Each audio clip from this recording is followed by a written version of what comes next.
Buenas tardes, gracias por acompañarnos en otro vivo más de este ciclo que desarrollamos en Vía Socialista para pensar cómo volver a desarrollar el país, volver a crecer, salir de la crisis y cómo hacerlo privilegiando lo colectivo sobre lo individual.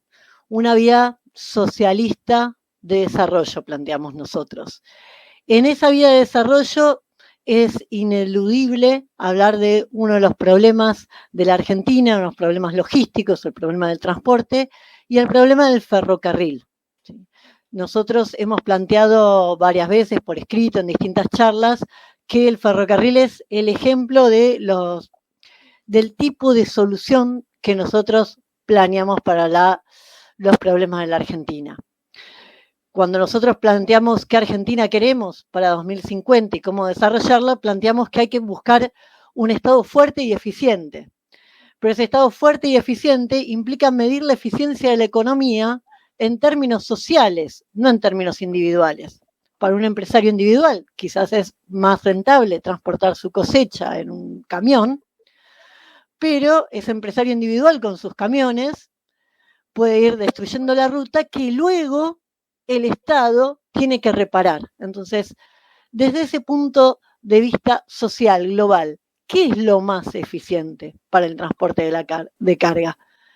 ¿Qué es lo más eficiente si tomamos en consideración también el desarrollo regional, las economías regionales, otras posibilidades de desarrollo que este medio de transporte podría facilitarnos?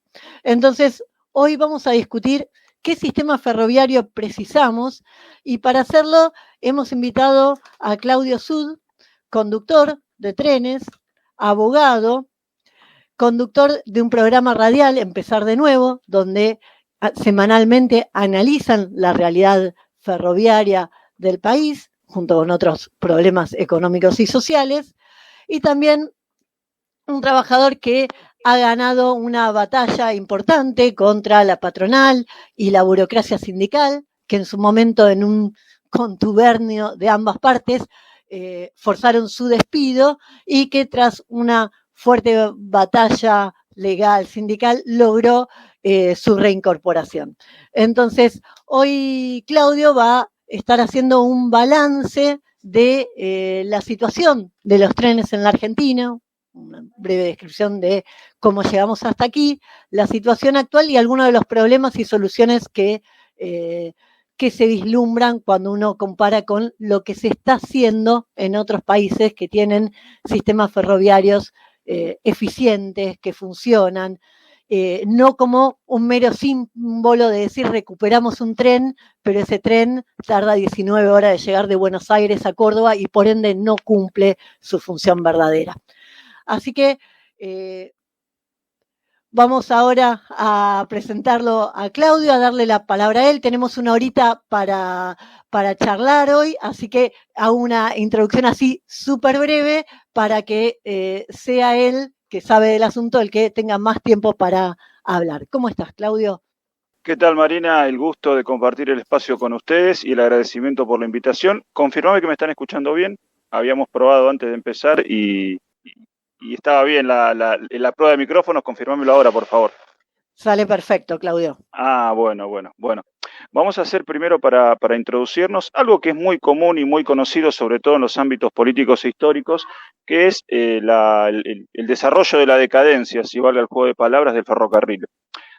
Tiene una polémica nacionalización allá por el año 55, pero ya venía en decadencia porque los ingleses habían dejado de ganar plata, se nacionaliza llamativamente cuando estaba a punto de vencer la concesión, pero no va a ser objeto de discusión eso.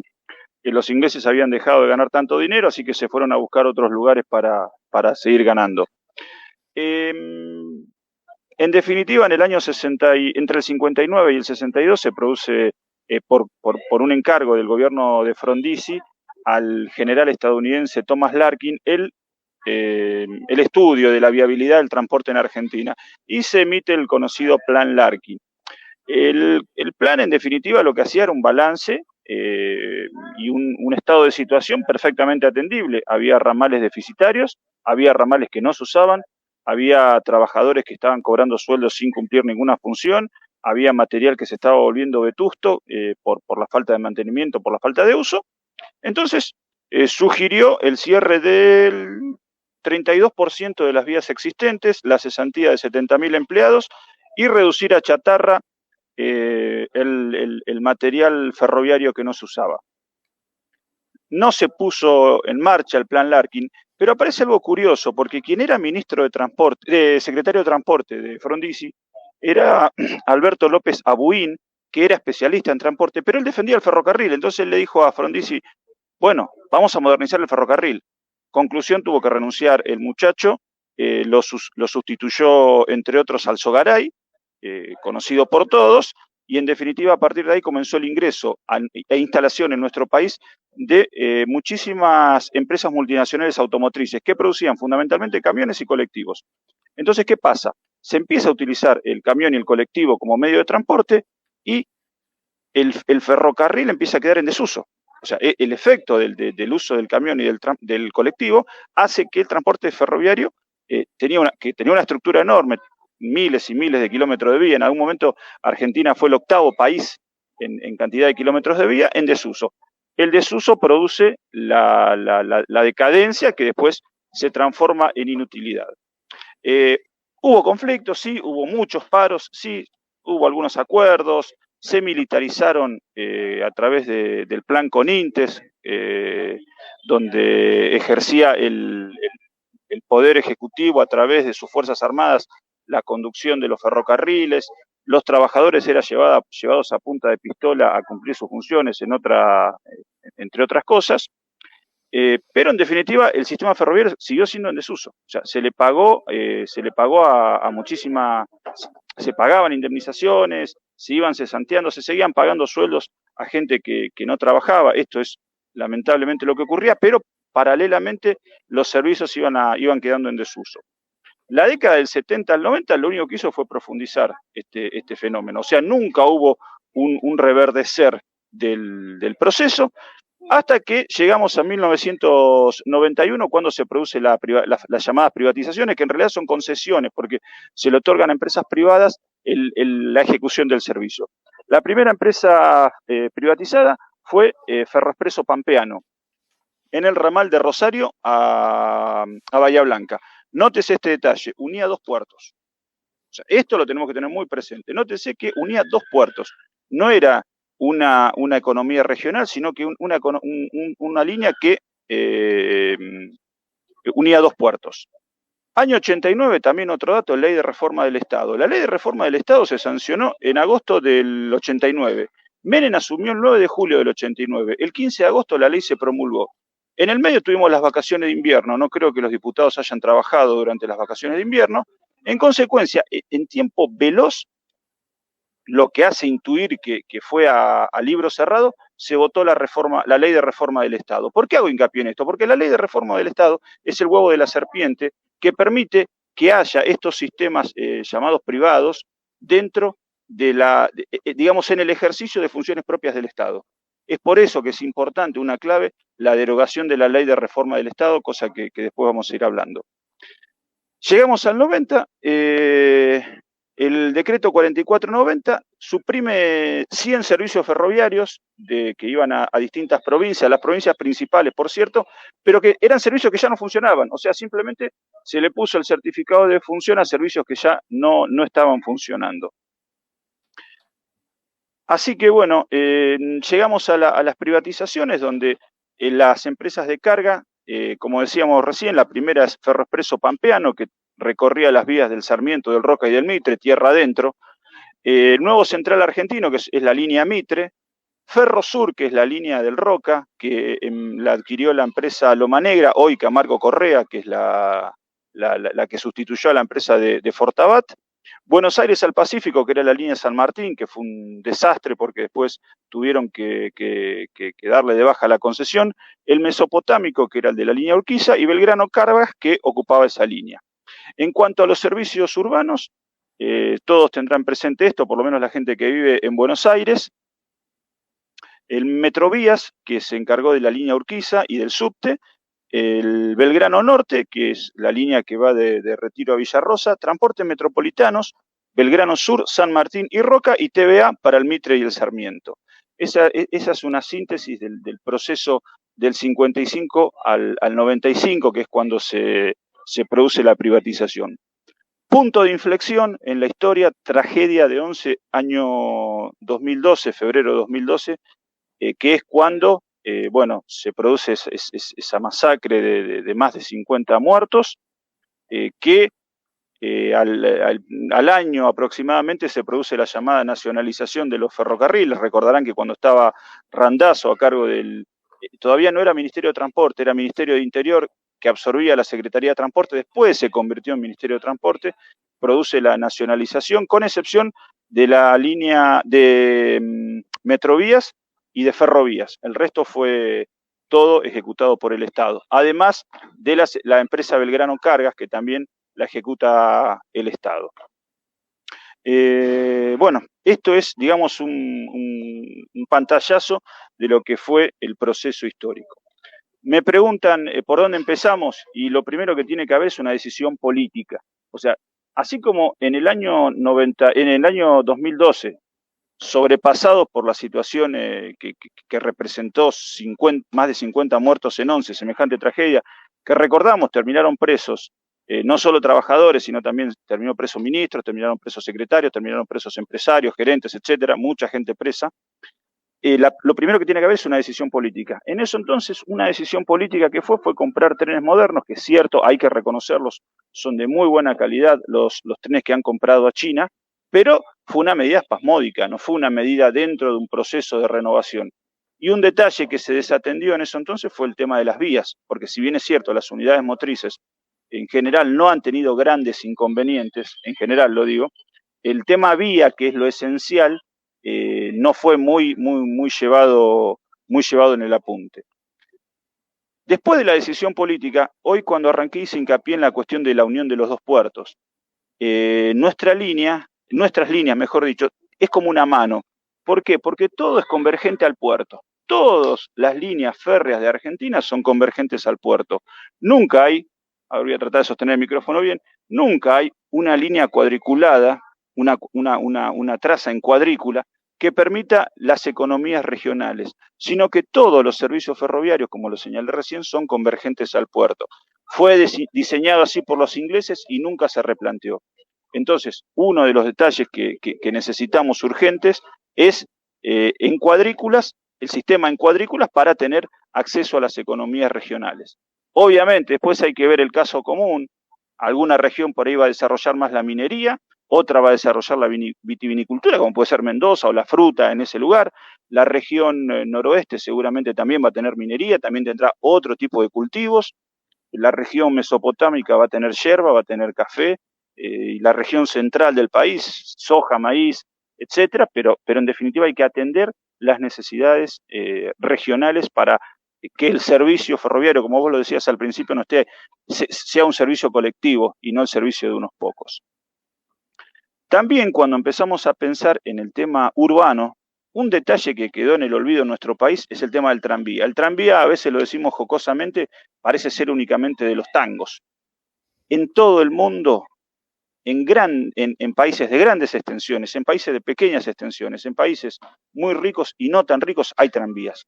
Hay tranvías desde Nueva York hasta los países de Asia Central, hasta los países de la ex Unión Soviética, hasta islas remotas del Pacífico tienen tranvía, tienen metro. Ese es un detalle no menor, que es para tener en cuenta la necesidad que en los servicios urbanos ferroviarios tengan el uso del tranvía.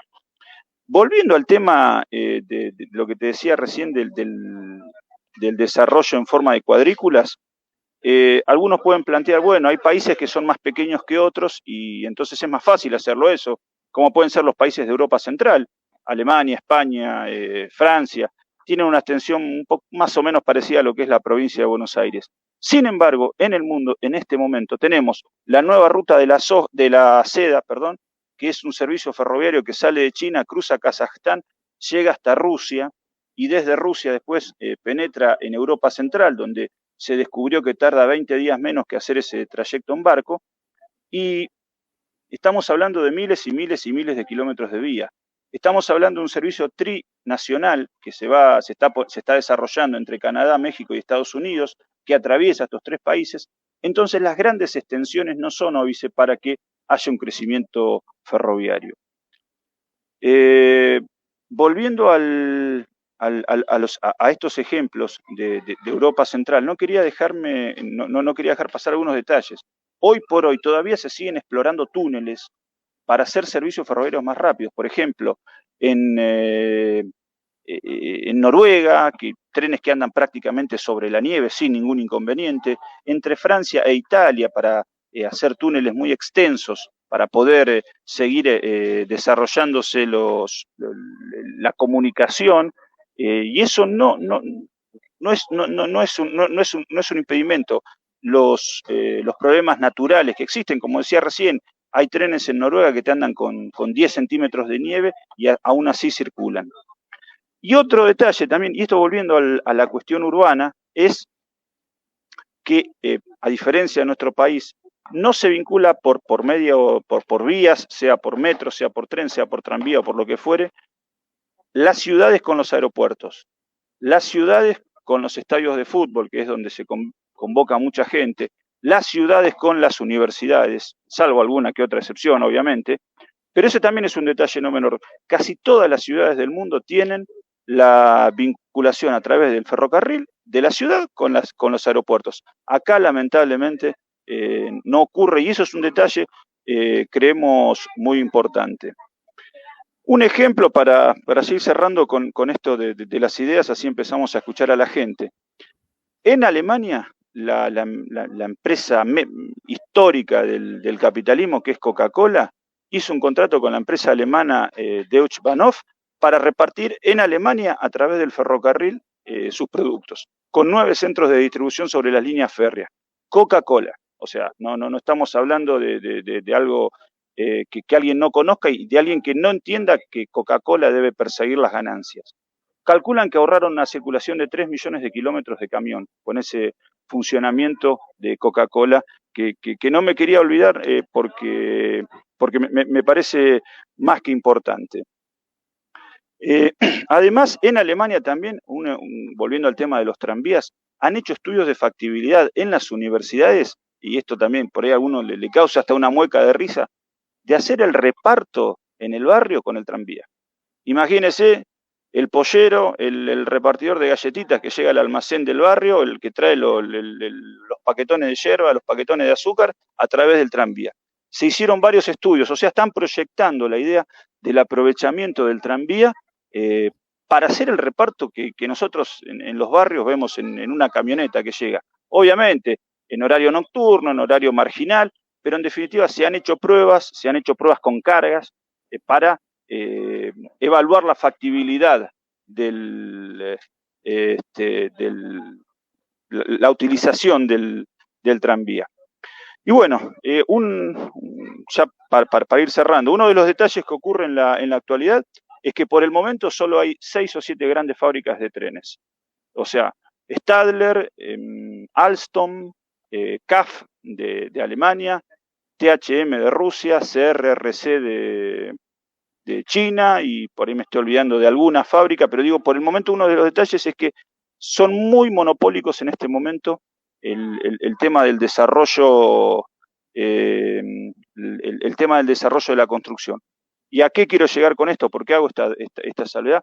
Porque es necesario que se capaciten en nuestras universidades los futuros ingenieros que sean los que desarrollen los ferrocarriles. En este momento, y lo digo con el mayor de los respetos por la gente que cursa carreras de ingeniería ferroviaria, pero se estudia ingeniería ferroviaria en un país que no fabrica trenes. Y lo digo con dolor, con mucho dolor. Entonces, una de las cosas que tenemos que pensar es la capacidad que tienen nuestras universidades para que desarrollen en el futuro y a largo plazo, a muy largo plazo. Por ahí esto no es de un año para el otro, ni siquiera de lo que dura una carrera, 5 o 6 años, sino que hay que pensarlo. Por este detalle, hay solamente 6 o 7 fábricas en todo el mundo no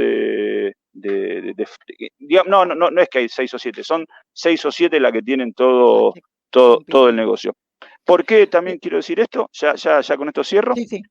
los trabajadores tenemos la obligación de tener conocimiento ferroviario. O sea, yo no me tiene que alcanzar a mí y a ningún ferroviario con conducir un tren de Once a Moreno, parando en todas las estaciones y volviendo a mi casa y cobrando a fin de mes un sueldo, sino que tengo que tener incorporado lo que significa el ferrocarril. Lo mismo el que te carga, el boletero que te carga la sube, lo mismo el guarda que te despacha el tren, lo mismo el mecánico que hace el mantenimiento, lo mismo el muchacho que limpia, todo. Todos los ferroviarios tenemos, y en el futuro también, ¿no? Los trabajadores tenemos que tener conocimiento y los usuarios, especialmente cuando hablamos de las economías regionales, tienen que conocer y transmitir las necesidades y de este lado estar, estar atentos a sus sugerencias. Bueno, ahora sí, Marina, las preguntas y abrimos el debate. Sí, hay muchos comentarios, muchos iban asintiendo con distintas cuestiones que planteabas en torno a cómo el tren mejoraría la calidad de vida de muchos trabajadores, estudiantes. Larkin fue un mandado del Barco Mundial, dice Claudio Espinosa. Bueno, saludos de Manuel desde Villa Gesell. Bueno, acá Malena Corral respondía a tu pregunta si se escuchaba, se escucha perfecto. Y la pregunta que justo empalmaba con lo que, con tu cierre, Pablo Ponce planteaba, ¿se recuperarían fábricas como Enfer para la construcción de trenes? En parte es parte de lo que estabas planteando, pero no sé si querés... No solo recuperar, sino crear muchas más fábricas de trenes, crear muchas más. Por eso te decía la importancia del rol de las universidades. Si en el mundo se utiliza la universidad para un estudio de viabilidad, para saber si se puede hacer reparto en tranvías, ¿por qué no hacer lo mismo con nuestras universidades que estudian los estudiantes con el impuesto que estamos pagando con todo lo que consumimos a diario? Entonces merecemos por lo menos ese aporte universitario, sí, creación de muchas fábricas. Bien.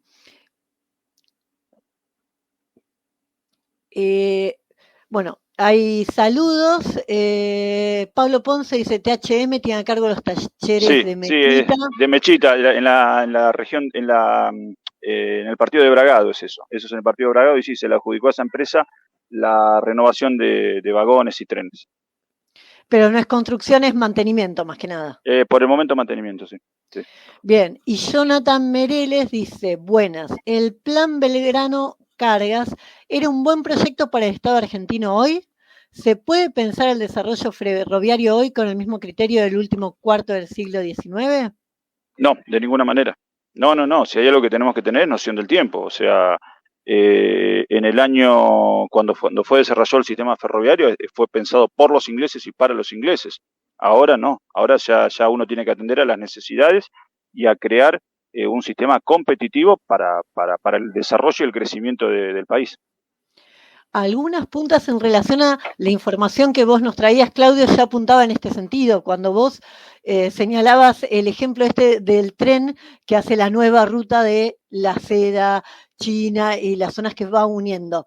Evidentemente ahí hay un plan de integración internacional que no ha estado presente a la hora de pensarse el Mercosur, por ejemplo. Bueno, yo te voy a asustar con el dato, ¿sabes? De la ruta de la Seda, ¿cada cuánto llega un tren con mercadería a la estación de intercambio que hay en la frontera entre Kazajstán y Rusia? Ni idea, decime por favor. Bueno, veo que estás sentada y todos deben estar sentados. Un tren cada 1 hora y media. Un tren carguero cada 1 hora y media. Hace poco fue la celebración del tren número 10.000, que trasladaron a lo largo de 11 años de transporte de mercadería desde China hasta el centro de Europa, porque después de Rusia pasa por Ucrania, Polonia, bueno, ahí estamos con el tema Ucrania, ahora que lo decís.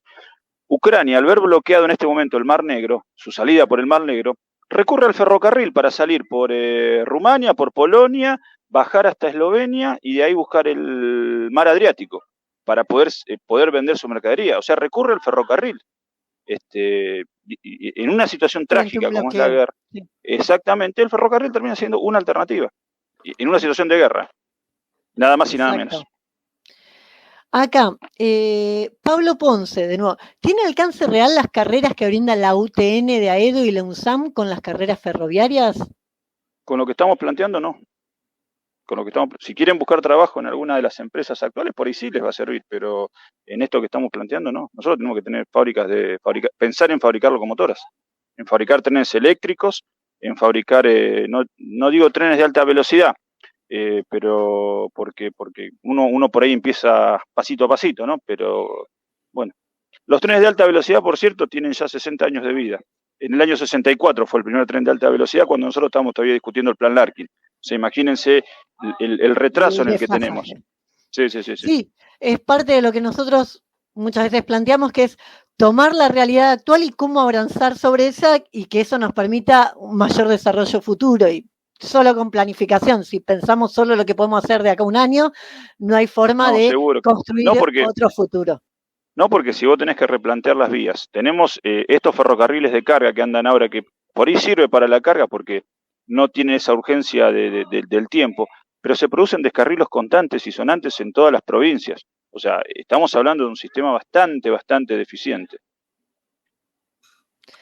Sí, empalmo con un comentario de Silvia González que dice: es muy costoso tener vías acordes a los trenes chinos y que no avancen a más de 40. Calculo que refiere a este problema que señalábamos 40 kilómetros por hora. Claro, 40 kilómetros por hora la velocidad baja del tren. Velocidad. Sí, eso es totalmente cierto. Y acá hay una cuestión que veníamos charlando en la semana cuando pensábamos este encuentro, el tema de la viabilidad económica de los trenes, que no deben ser un ámbito solo de propaganda política, tiene que ser un espacio donde sea eficiente, sea útil realmente, que si un tren llega a San Luis, llega a la capital de San Luis, lo haga en el tiempo acorde, y que tiene que tener un costo, tanto para las empresas como para los usuarios individuales, que pueda sostenerse. No sé si querés ampliar algo al respecto.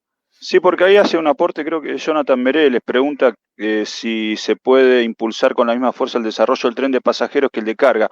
Los dos tienen que desarrollarse, porque la carga es lo que produce ganancia. El tren de pasajeros en todo el mundo no produce ganancias. Entonces, la forma de subsidiar en parte el servicio ferroviario de pasajeros de larga distancia es con la ganancia que te da la carga. Siempre fue así, en el mundo en general es así. Y un detalle antes que se me había pasado, sobre todo en época de muchos cuestionamientos de lo estatal, las principales líneas del mundo, de los países más desarrollados, me refiero a España, Francia, Alemania, Portugal, Rusia, China, Polonia, Noruega, etcétera. La trocha principal es del Estado. Después hay oportunidades en el denominado Open Access, que es para que coexistan sistemas mixtos de transportes, pero lo esencial es que la línea principal es estatal. Así que cuando se busca por ahí una ridiculización del Estado, hay que mostrarle los ejemplos. No solo eso, sino que cuando hablamos de tranvías, los que ejecutan el servicio de los tranvías son los propios municipios, que por ahí sí contratan con un privado fabricaciones, por ahí contratan con un privado algún tipo de estudio de mercado, etcétera, pero la ejecución del servicio corre por parte de los municipios. Y hay también servicios regionales, por ejemplo, en Cataluña, España, la Generalitat de Cataluña ejecuta sus ferrocarriles, porque también los tienen y coexisten. El Renfe, que es el nacional, y coexiste lo que sería un provincial, que son los ferrocarriles catalanes. Entonces, hay vida desde el Estado, sea nacional, sea municipal o sea regional. Bien. Hay algunas preguntas más. Estoy viendo, Manuel 2909 pregunta: ¿es muy complicado hacer un tren transoceánico? No, porque dimos los ejemplos. O sea, tenemos el tren que cruza por el medio de la tundra rusa, un tren, ¿por qué no? ¿Por qué tener tanto miedo de eso? En nuestro país el ferrocarril que está decorado ahí, las vías en Mendoza, cruzaba la cordillera. Después, algunos datos hablan que cuando fue la posible guerra con Chile, se cortaron las vías en el lado de Chile para evitar una posible invasión, pero en algún momento hubo y andaban en nieve y había un dispositivo enorme para que eso pudiera ocurrir. O sea, los accidentes geográficos no son obstáculos para desarrollar el ferrocarril, de ninguna manera. Y insisto, me remito a los ejemplos del mundo. Afortunadamente en otros lugares del mundo nos mostraron cuál puede ser una posibilidad, entonces creo que hay que tomar nota de eso. Un caso en relación al tren transoceánico, yo hace creo que 5 años estuve en Mendoza y había bastante propaganda en la provincia en relación al relanzamiento de ese tren que cruza la cordillera. No escuché, o sea, vi la propaganda estando ahí, que estaba muy instalado, no escuché nada de que hayan avanzado después, pero puede ser algo relativo similar a otros ejemplos que discutíamos los otros días, como que estuve en Jujuy y estaba relanzando Morales su campaña por una reelección y volvía a hacer campaña con relanzar el tren turístico de La Quiaca cuando ya van por el tercer mandato y sin cumplir esa promesa. Lamento decirte que estuve en abril en Mendoza y seguía igual que vos lo viste hace 5 años, así que sigue igual. Y vos imaginate, en esas vías, un coche motor desde Mendoza capital hasta la base del Cerro Redentor como tren turístico, cobrando un tren sin subsidio, o sea, el turista que viene que pague lo que tiene que pagar por ese servicio, puede permitir también que con esa compensación se subsidie un servicio de pasajeros para la gente que tiene que venir desde Potrerillos a Mendoza, desde Penitentes, creo que es la otra estación, ahora no me acuerdo bien, y también puede producir una forma también de generar ganancias. Sí, es parte de, cuando hablábamos del desarrollo regional, una de las potencialidades de economías regionales que no está demasiado explotada es el turismo, que a veces tenemos un turismo que está muy centrado en un punto, Calafate, Cataratas, pero que no tiene orquestada una red de que el turista que llegó a Calafate o a Cataratas vaya a otro recorrido, y esa ausencia del tren dificulta, se vincula también con lo que decías antes de una infraestructura y logística poco amigable para el turismo, que llega a un aeropuerto y no tiene una salida segura y económica con un tren.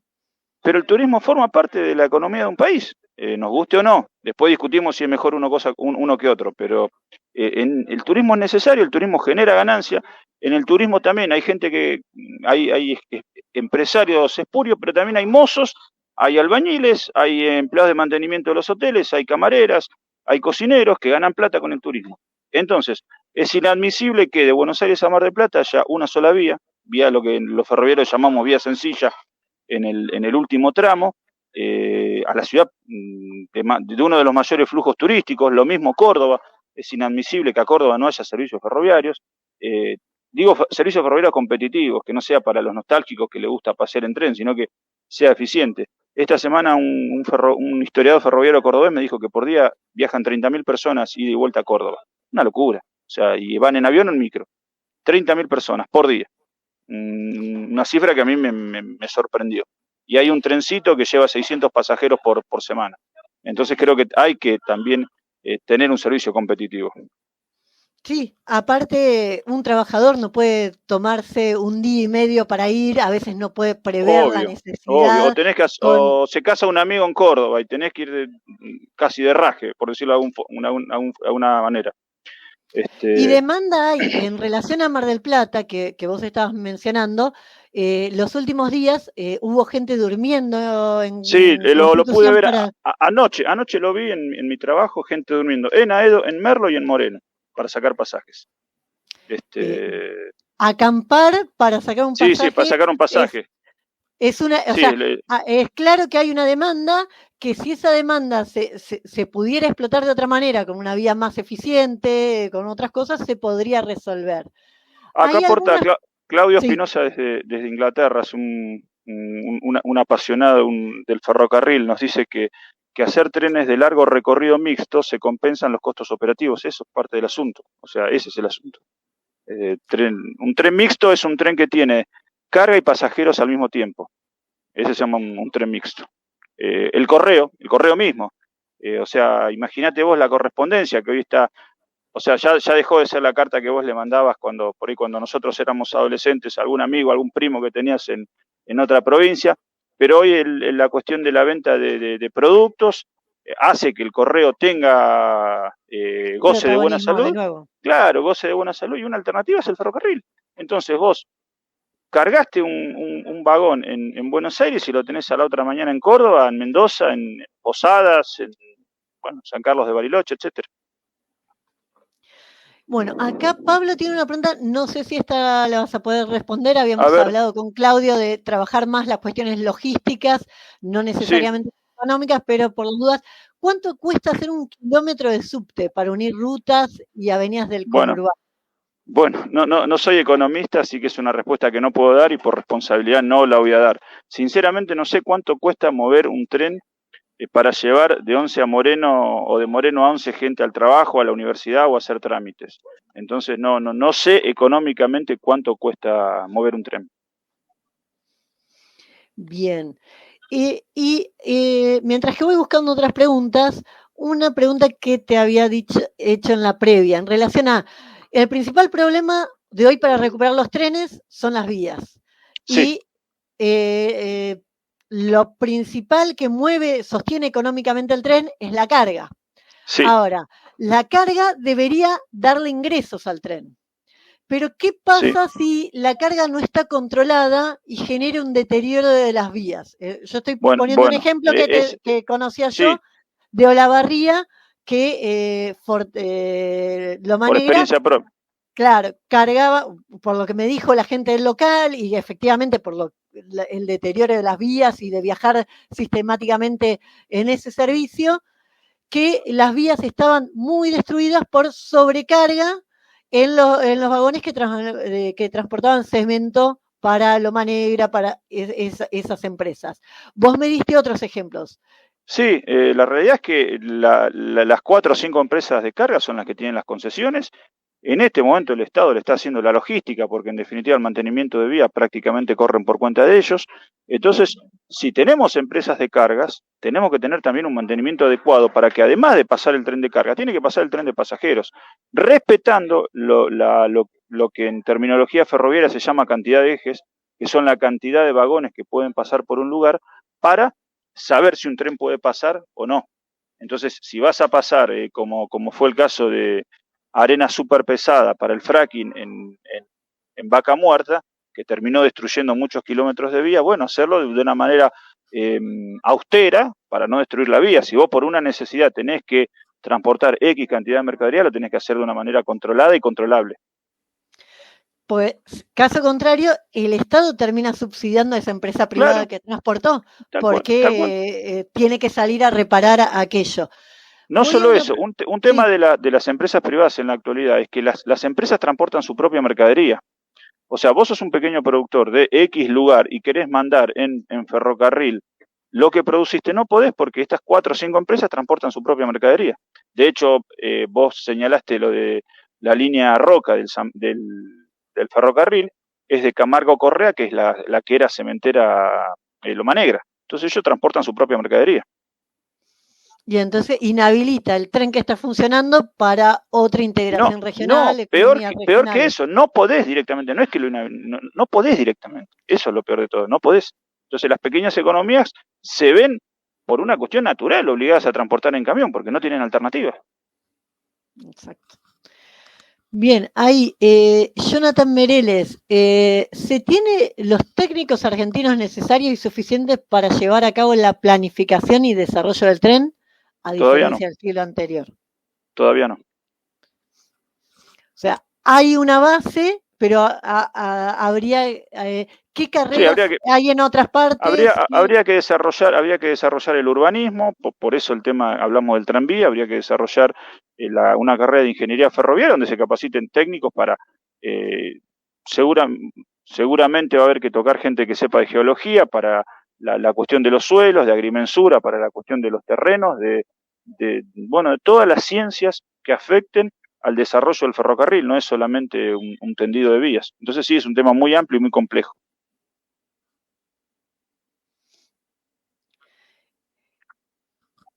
Jorge Tajachek, en Perú, está un tren turístico con techos de vidrio en el tramo Cusco-Aguas Blancas, base del Machu, que subsidia al tren de pasajeros autóctonos en el mismo tramo. Bueno, una alternativa como lo que te decía de lo que se puede hacer en Mendoza, por ejemplo.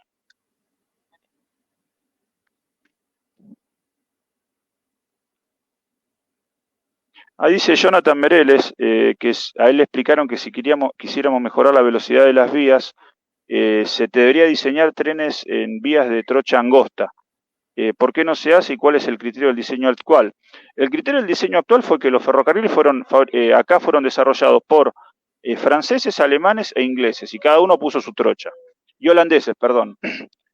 Ahora, los antecedentes del mundo hacen que en Rusia haya una trocha, que en España haya otra trocha, que en Alemania haya otra trocha. Entonces la trocha no es la cuestión para la velocidad o no. Silvia González pregunta, ¿no hay más encomiendas en ferrocarril? Si lo hay es parasitario, es muy, muy, muy escueto. Pero antes sí habían servicios de encomiendas donde vos llevabas el paquete y lo trasladabas como un bulto, pagabas lo que tenías que pagar, iba en el primer vagón del tren, se ubicaba lo que era el vagón de encomiendas, y ahí vos podías enviar tu paquete a otra provincia, por ejemplo. Mauro Quintana pregunta, ¿es viable reactivar el ramal que une el puerto de Rosario con los de Bahía Blanca? Bueno, no sabría responderte al respecto.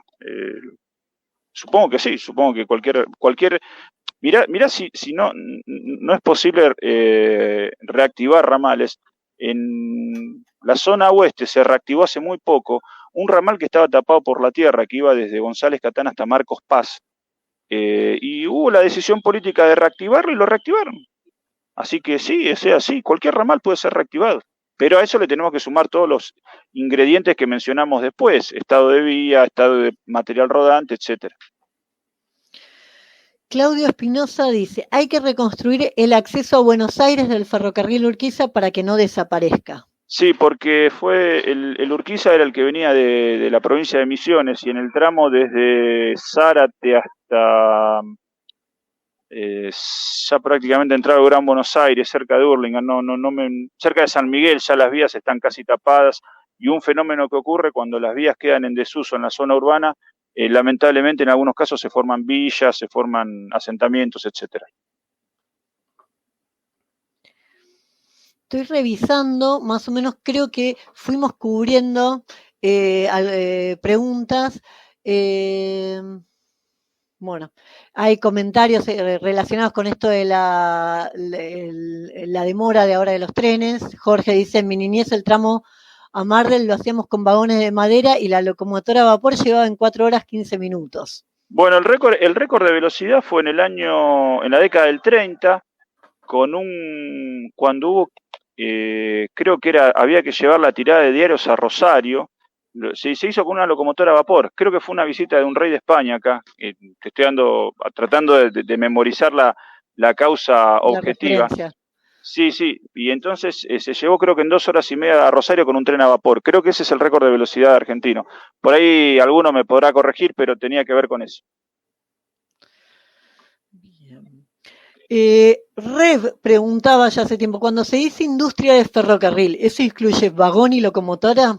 Sí, y trenes eléctricos también, y cochemotores, y tranvías, y metro, como le dicen en algunos lugares del mundo. Sí, no hay que. Un detalle también que debe desaparecer definitivamente es el paso a nivel. O sea, es inadmisible que en el siglo XXI haya paso a nivel.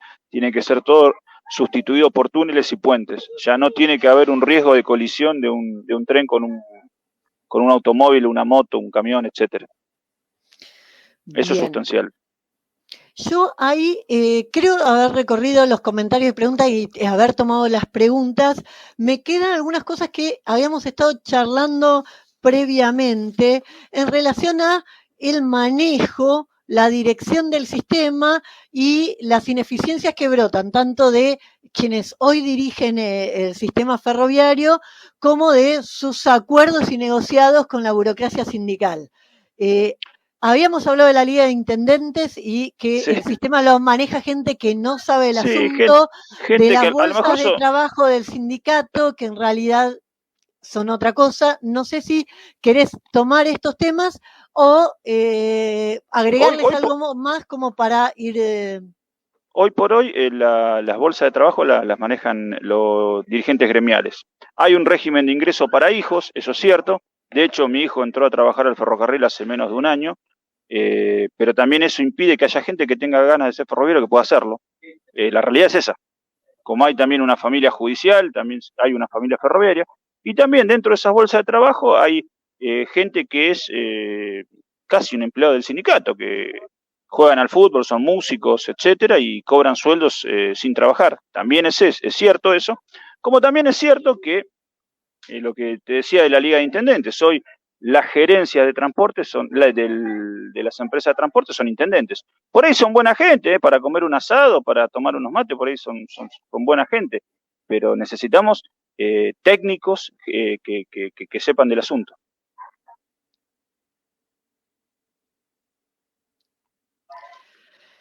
Claudio Espinosa dice, che, ay, pero que se agregó uno y se me movió. ¿Disolver a DIF y reunificar la empresa con organización piramidal?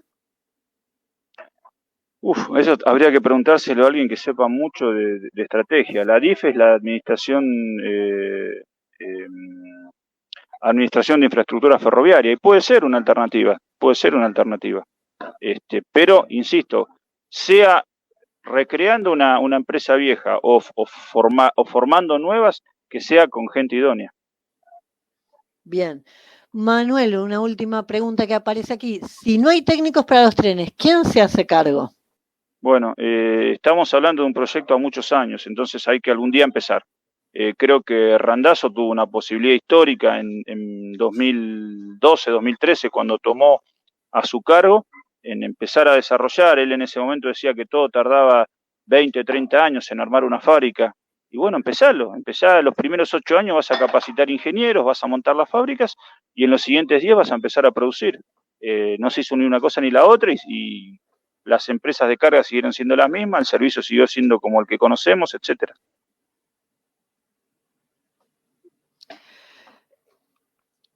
Jorge, hasta la gestión de Menem, cada jefe de estación tenía la responsabilidad de tomar los datos meteorológicos de la zona y girar dichos datos al servicio. Cuando cerró los ferrocarriles, el servicio meteorológico se quedó en banda. Perdimos el estatus de estar entre los 5 países más controlados en cuanto al clima. Sí, es cierto, porque había muchas funciones que cumplían las estaciones. Una de esas funciones era la cuestión meteorológica. Sí, sí, por supuesto, también tomar la cantidad de agua, de precipitaciones que caía. Entonces sí, había funciones múltiples, sí. Horacio Miranda pregunta, ¿el actual tren de las nubes es un ejemplo de tren mixto? Mirá, lo último que supe del tren de las nubes era que es un tren netamente turístico, que te llevan en camioneta desde Salta hasta el viaducto para que haga un recorrido de 20 kilómetros y te saques la foto. Pero sí, antes era un ejemplo de tren mixto. Juan, que está operando, me ha contado que ha hecho el tren de las nubes, pero pagando el boleto común, subiéndose en parte al de carga, alguna cosa en su juventud. Pero no sé, mucho. Juan no aparece al aire, está ahí atrás, pero calculo, no quiero decir que es demasiado grande, pero calculo que fue hace 15 o 20 años, por lo menos. Así que, bien, más o menos en cuanto a lo que es preguntas estamos. Yo sé que estabas limitado el tiempo. ¿Querés aprovechar a hacer algún cierre, cosas que te hayan quedado en el aire, cosas que quieras porque resaltar de nuevo? Que tomemos los ejemplos del mundo. O sea, el mundo, como dice Macri, el mundo nos muestra. En ferrocarriles el mundo nos está mostrando cosas que se hacen en países de grandes extensiones, en países de medianas extensiones y en países de pequeñas extensiones. Y hay respuestas en el tráfico urbano, en el tráfico suburbano y en como le dicen los españoles, en trenes de cercanías y también en largas distancias, y en cargas y en pasajeros. Y tenemos respuestas para todos. O sea, en ese sentido hay muchas respuestas del mundo que uno puede tomar el ejemplo. Después hay que adecuarlo a Argentina, porque Argentina tiene su geografía, su particularidad, sus regionalismos, etcétera. Pero también España los tiene, también Rusia los tiene. Sabemos, en Rusia coexisten creo que 80 y pico de repúblicas dentro de la composición rusa, y vos te enterás que en Rusia hay ciudades que tienen también sus servicios propios de tranvías, de trenes. Entonces creo que hay un montón de ejemplos en el mundo para tomar, en larga, en pequeña y en corta distancia. En larga, en mediana y en corta distancia. Bien, Claudio. Y también recordar que las trochas principales, la línea troncal es estatal. Eso no se discute. La línea principal es estatal. Ahí no hay lugar para otro que no sea el Estado, pero con técnicos, con profesionales. Buscando la eficiencia, la productividad Sí. y el desarrollo social y regional. Seguro. Claudio, y la obligación de los trabajadores también de interesarse por estos temas, porque si cobras el sueldo por empleado ferroviario, también entender qué función cumple el ferrocarril en el país donde estás viviendo, en el mundo donde estás viviendo. O sea, no limitarse simplemente a la función específica del trabajo, sino tener un conocimiento acabado. Y colaborar para que ese sistema funcione, sí, por supuesto, y para defenderlo, porque después vienen los ataques. Claudio, agradecerte la presencia a todos los que nos siguieron hoy, recordarle que estamos todos los sábados en este mismo horario, siguiendo distintos temas específicos para pensar las posibilidades de desarrollo del país, para empezar a planificar ese desarrollo. Y la invitación a Claudio y a todos también a que vamos a tratar de centralizar parte de estas discusiones en un congreso en marzo, en un congreso para pensar qué país queremos en 30 años, donde la idea es que haya mesas específicas de minería, ferrocarriles, otras cuestiones, y allí tener distintos expertos que puedan dialogar ferrocarriles, bueno, desde el punto de vista de un trabajador, de la logístico, quizás algún economista, y poder pensar entre todos estos problemas y estas soluciones que, si bien requieren trabajo, no son imposibles. Hay que empezar a trabajar. Algún día hay que empezar. Exacto, Claudio. Bueno, entonces esa invitación a todos y los videos sigan en el aire. Si hay comentarios posteriores, tanto por parte de Claudio como nosotros, podemos pasar el link y iremos a medida de lo posible seguir respondiéndolo. Bueno, gracias a vos, Marina, a la gente que me invitó. Sé que son tremendos intelectuales y francamente me llena de orgullo que me hayan tenido en cuenta. No, es un orgullo para nosotros tenerte y bueno, esperamos que no sea la última vez. Bueno, hasta la próxima. Hasta la próxima. Nuevo Vivo de Vía Socialista. Hoy, ¿qué sistema ferroviario precisamos?